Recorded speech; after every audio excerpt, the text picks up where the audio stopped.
Dan kita orang Melayu kata apa? Siapa makan cabai dia rasa pedas. Kita yang tengok kita tak rasa apa kerana kita tak buat benda tu. Tapi hakikatnya ada tak watak-watak yang seperti itu di dalam dunia realiti ni? Guru-guru yang memperalatkan anak murid untuk mengaut keuntungan, guru-guru yang memperalatkan anak murid untuk memenuhi nafsu serakah.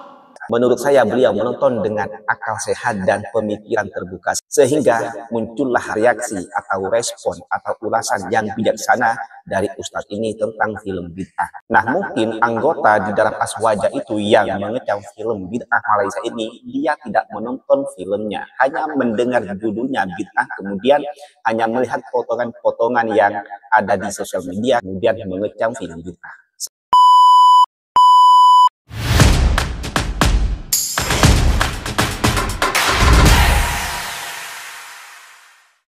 Hai, Assalamualaikum warahmatullahi wabarakatuh. Welcome back to my channel. Jumpa lagi dengan saya, Mr. Bas. Apa kabar Anda hari ini? Semoga dalam keadaan baik-baik saja, sehat walafiat dan dimurahkan rezekinya. Amin ya rabbal alamin. Saudara, kali ini saya akan mereact satu video ceramah Ustadz Malaysia yang saya rasa Ustadz ini menonton film bid'ah dari awal hingga akhir, karena ulasan yang dia sampaikan tentang film bid'ah menurut saya itu sangat bijaksana. Menurut saya beliau menonton dengan akal sehat dan pemikiran terbuka sehingga muncullah reaksi atau respon atau ulasan yang bijaksana dari Ustadz ini tentang film bid'ah.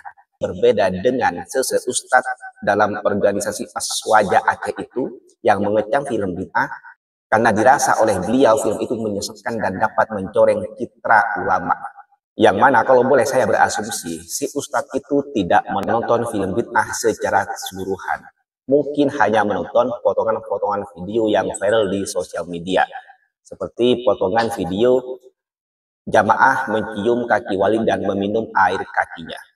Mungkin video-video itulah yang dia tonton sehingga muncullah ulasan atau reaksi seperti itu, mengecam film bid'ah.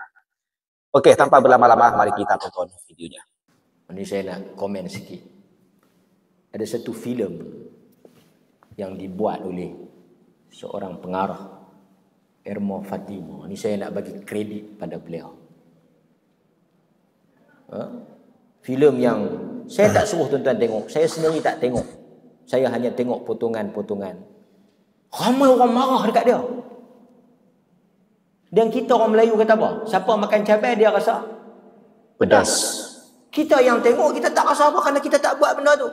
Tapi hakikatnya ada tak watak-watak yang seperti itu di dalam dunia realiti ni?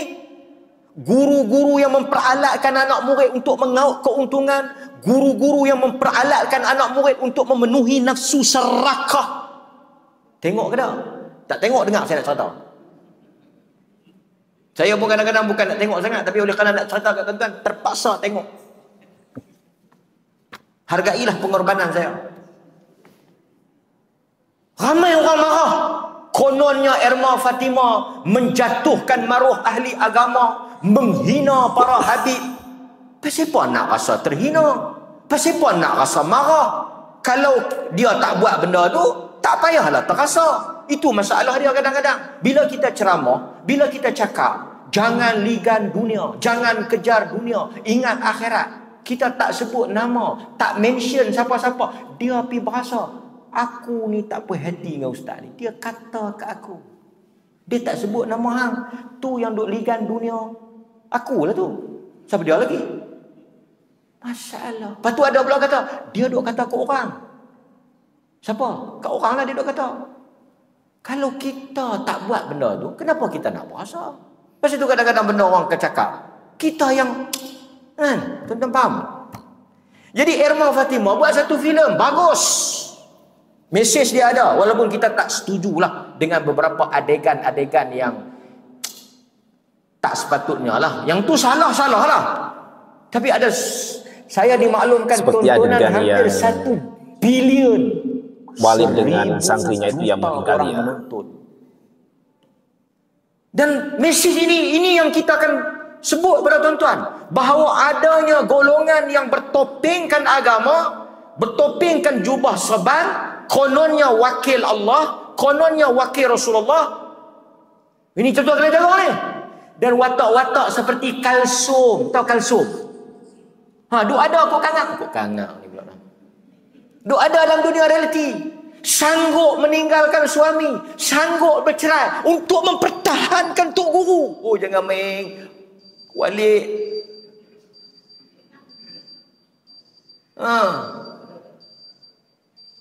Sebab itu ini yang ditekankan di Perlis. Kita nak ajar tidak ada orang yang maksum. Perkataan guru tak sama dengan perkataan Allah dan Rasul. Ini semua Rasulullah. Itu sebab itu kita tentang golongan yang duk bermimpi kononnya Rasulullah hadir dalam majlis, kononnya bertemu dengan Rasulullah, kononnya Rasulullah hadir dalam majlis mereka. Ni walik duk abang ni, dia walik kata apa? Tuan-tuan, saya pun ada anak murid. Ada juga anak-anak murid yang segak. Saya pun boleh abang. Rasulullah telah menikahkan batin kita dua. Yang tak lawa saya bagi kat tuan-tuan. Kalsum ambil kat tuan-tuan. Baiduri saya ambil. Semua lagu tu lah. Daripada akhirnya orang watak-watak seperti apa tu, yang pengekok-pengekok dia seorang dua tu, saya tak kenal sangat tu, bendahara yang dia sayangi, sepatah apa tak persoal. Antara ciri-ciri anak murid tu apa? Tak mempersoal. Walik telah menerima wahyu. Walik semua apa yang disebut dalam filem Erma Fatimah itu yang berlaku dalam realiti. Memang ada. Menyerahkan tubuh sekali kepada guru. Kononnya apa? Kononnya untuk membersihkan diri, untuk menyuci. Memang ada. Adegan cium air, minum air kaki, cium kaki itu memang wujud. Untuk, dan tengok, jangan wali adalah wali Allah. Wali bertemu dengan Rasulullah. Angkat diri, membesarkan diri guru. Bila membesarkan diri guru, orang mula ta'assub, orang mula ta'ajub, orang mula apa? Ikut. Di Indonesia banyak hal-hal seperti ini. Tuan-tuan tengok. Semua kena ke dia. Semua belah untung ke wali. Dan mana ada tok-tok guru yang rugi? Habaq ke anak murid, jangan kejar dunia, jangan kejar dunia. Tengok tu dia tok guru. 2 kali dunia lebih pada kita. Saya tak kata salah kalau dengan cara yang betul. Tapi tuan-tuan tengok, pau duit anak murid. Habaq ini untuk perjuangan agama, ini untuk akhirat. Menggunakan apa? Dia guna sentimen. Mainkan emosi orang. Ini untuk jemaah kita. Ini untuk perjuangan kita. Sesiapa yang mengikut kita akan masuk ke dalam syurga. Rasulullah hadir. Ya Rasulullah. Lepas tu balik pun. Berarti Ustaz betul-betul nonton ya. Dari awal hingga akhir. Telah memberitahu kepada makanya boleh memberikan komen wali ini baguslah dengan putri Gunung Ledang. Tak ada pula Rasulullah habaq suruh wali nikah dengan Kalsum tu pada anak. Sebab itu agama. Tak benarkan kita mengangkat guru-guru setanding dengan Allah dan Rasul. Ada hadis yang diriwayatkan oleh Al-Imam Tirmizi. Hadis ini patutnya menjadi pegangan bagi kita. Sebab itu kita di Perlis dan aliran sunnah, gerakan sunnah tidak pernah mengajar anak-anak murid membesarkan guru, mengagungkan tokoh, memuja tokoh, salam cium tangan, tak diajar. Salam cium kaki, ambil berkat. Siapa mengaji sunnah benda-benda ni? Tak ada. Siapa dia yang ustaz-ustaz sunnah suruh pergi ambil berkat dengan dia, suruh pergi minum air liuk dia, telan kehak dia? Melainkan gerakan-gerakan ni yang bertentangan dengan sunnah. Yang ni ajar telan kehak guru, minum ludah guru, minum air bekas tok guru, jalan depan tok guru kena melutut, jalan kena tunduk, cium kaki tok guru, mengagung-agungkan guru. Tak ada dalam sunnah, tak ada. Sehingga kita berani untuk tanya tok guru ni, amalan tok guru ni dalil mana, hadis mana. Kami bukan nak ikut tok guru, kami nak ikut Nabi. Biadab dengan ulama, tak hormat ulama. Daging para ulama beracun. Duk main buah tu. Siapa dia tok ulama? Wadik lah. Kena ke hang? Kena ke dia? Daging dia saja beracun, daging kita tak beracun. Maka akhirnya menjadikan masyarakat bodoh. Ikut yang kaya-kaya semua rasa berdosa, bagi duit kat Tok Guru. Tok Guru pun tolong doa, cuci dosa. Dah jadi macam Kristian. Semayang tak payah, ibadat apa tak payah. Bagi 100,000, 200,000. Tok Guru pun doa lah. Lega dia. Hujung tahun pergi Mekah, balik mai cuci dosa. Duduk 2 seminggu pakai jubah, lepas tu nari golek balik. Ini yang kita tak mau. Sebab itu orang yang mengaji sunnah cerdik. Orang yang mengaji sunnah tak ada taklid buta, tak ada ta'assub. Pasal itu orang sunnah bila tengok filem-filem macam ni, tengok cerita-cerita macam ni, kita setuju. Kerana itu yang jadi penyakit sekarang. Dan orang yang buat benda ni dia tak suka. Pasal apa dia tak suka? Kerana ini membuka pekung di dada, membongkar kegiatan dia, menyebabkan masyarakat cerdik, masyarakat nampak hal itu. Dia tak maulah. Dia punya modus operandi dia, dia punya apa? Penipuan dia. Orang tahu jadi, oh, tak bagus ni, hina ulama, hina orang pakai jubah, hina orang pakai sorban, hina Habib, hina Tok Guru.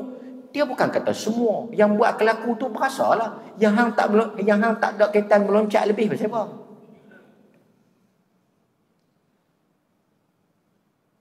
Sebab itu ada hadis Adi bin Hatim.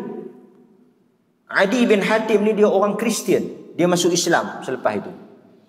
Dia mari bertemu dengan Nabi SAW. Masa dia mai tu, kebetulan Nabi SAW membaca ayat Al-Quran. Dalam surah At-Taubah ayat 31.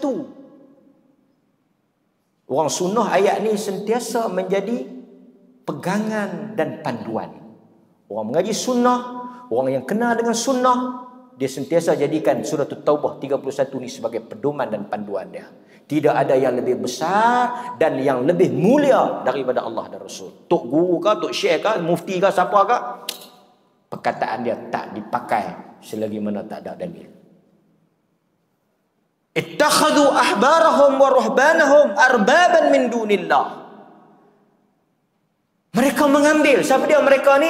Orang Kristian. Siapa dia Adi? Dia Kristian. Tuan-tuan kena faham cerita ni. Surah At-Taubah kata orang-orang Kristian mengambil rahib, padri mereka, ulama mereka, sekolah mereka, tok guru mereka, tok syekh mereka sebagai apa? Arbaban min dunillah, sebagai sembahan selain daripada Allah. Adi dia Kristian. Adi ini dia Kristian. Ayat itu bercakap tentang orang Kristian. Adi kata, ya Rasulullah, tak. Adi membantah. Adi kata, tak. Kami tak sembah padri. Kami tak sembah tok guru kami. Kami tak sembah ulama kami. Dia faham sembah tu pergi duk. Nabi kata, bala.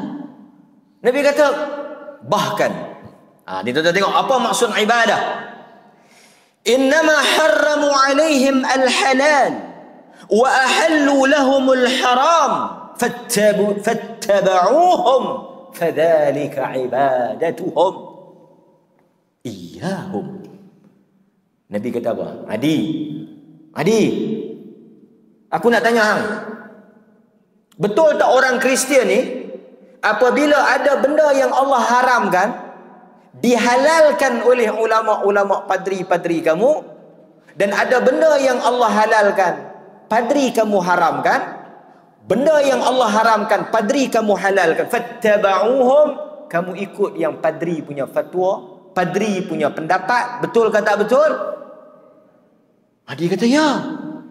Nabi kata itu ibadah, itu sembah, itu menyembah. Faham tak tuan-tuan?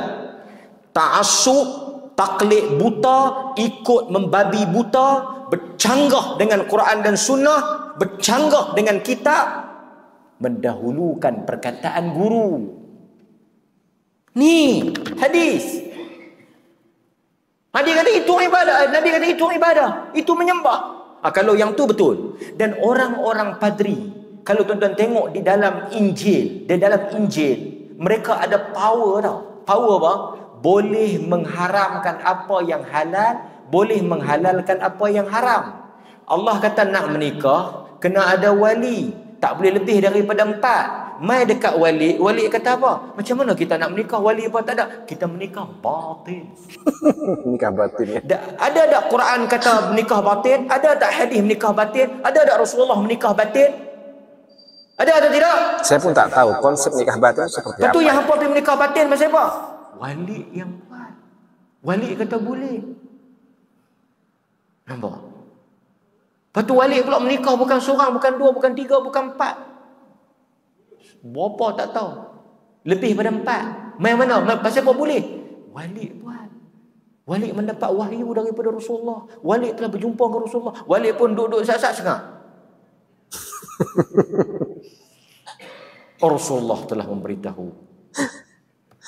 Duk pakai. Ini yang duk berlaku ni. Mimpi jumpa Rasulullah. Bertemu dengan Rasulullah. Lepas itu kita sekat jalan-jalan ini. Abu Bakar tak jumpa Rasulullah. Umar tak jumpa. Tidak ada sahabat yang bertemu dengan Rasulullah selepas daripada Rasulullah wafat. Banyak krisis pada zaman Rasulullah. Pada zaman selepas Rasulullah wafat. Nak pilih khalifah, krisis. Aisyah dengan Ali, krisis. Ali dengan Muawiyah, krisis.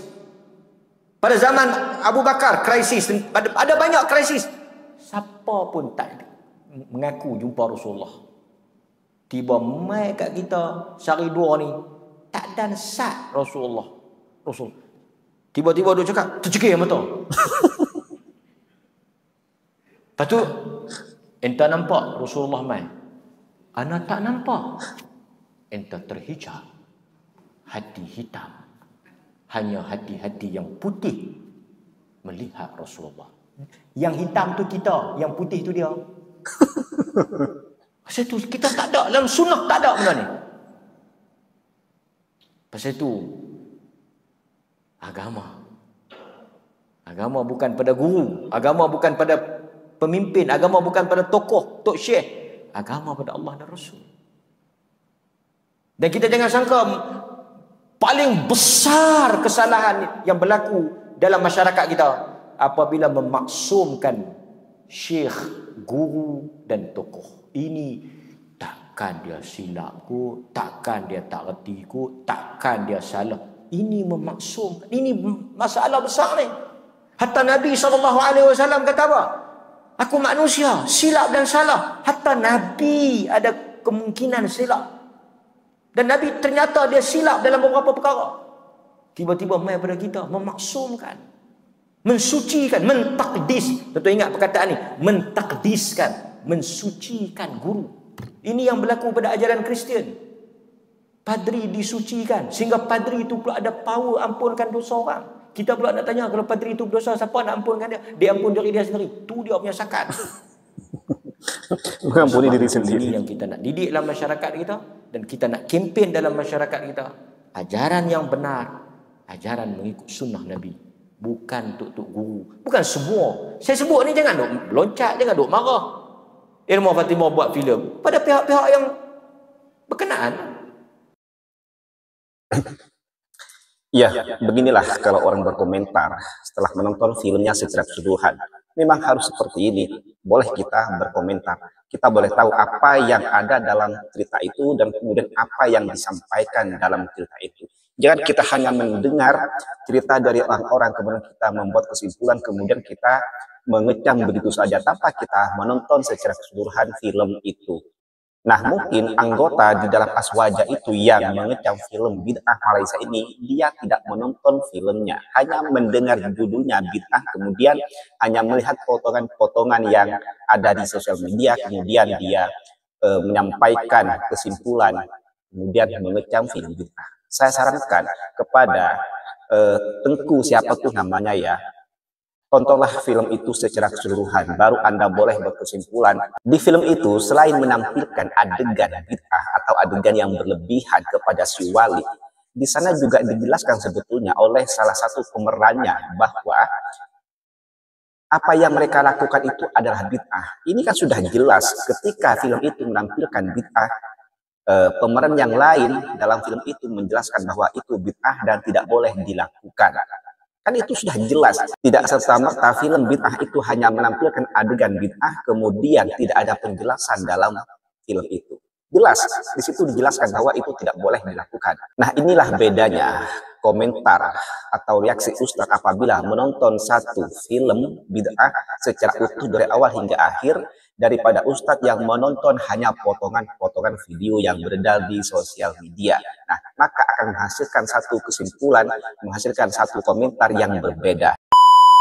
Oh ya, kalau boleh saya sedikit merespon, sedikit menanggapi tadi, si Ustadz tadi kan bilang tadi ketika mengatakan bahwa murid atau santri harus berjalan menunduk di depan kiai, di depan ulama seperti itu. Jalan kena tunduk. Sebetulnya kalau menurut saya pribadi itu ya, sebetulnya itu masih dalam hal kewajaran. Ketika kita seorang murid berjalan agak sedikit menunduk di depan guru kita, di depan kiai ataupun di depan ulama. Selama kiai atau ulama itu masih berada dalam jalan yang lurus ya.